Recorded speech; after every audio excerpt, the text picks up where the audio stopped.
నాయన ఒక్కడున్నాడు. So వీడికైతే 1 tap ఇచ్చి మనమైతే ఫైనలీ బూయా అయితే కొట్టేయాలి.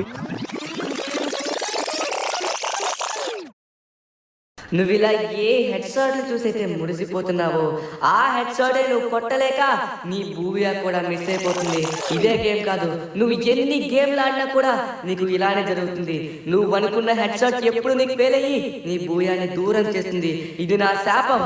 గుండుగాడు చాలా మాట్లాడాడు. వాడి మాటలకన్నీ ఇప్పుడు మనమైతే అసలైన రెస్పాన్స్ ఇవ్వబోతున్నాం. ఇప్పుడు నా 1 ట్యాప్ అయితే చూస్తారు కదా, ఎంతవరకు ఏమీ మిస్ అవ్వలేదు, అన్నీ ఈజీగా కొట్టేసాం.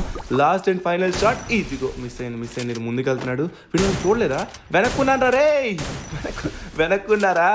వీడు గుడ్డోళ్ళ ఉన్నాడు. వీడికైతే ఇప్పుడు చూడండి ఎలా ఇస్తాను. So M5 కొట్టాలనుకుంటున్నాను. వుడ్ పేకర్ చేతికి వచ్చింది. అరే వుడ్ పేకర్ కాదు, M5 రీలోడ్. అబ్బా రీలోడ్ కొంచెం కంప్లీట్ అవ్వాలి. ఓకే, సో మిస్ అవుతుంది. షార్ట్ ఎందుకు మిస్ అవుతుంది? ఒరే షార్ట్ మిస్ అవడం ఏంట్రా?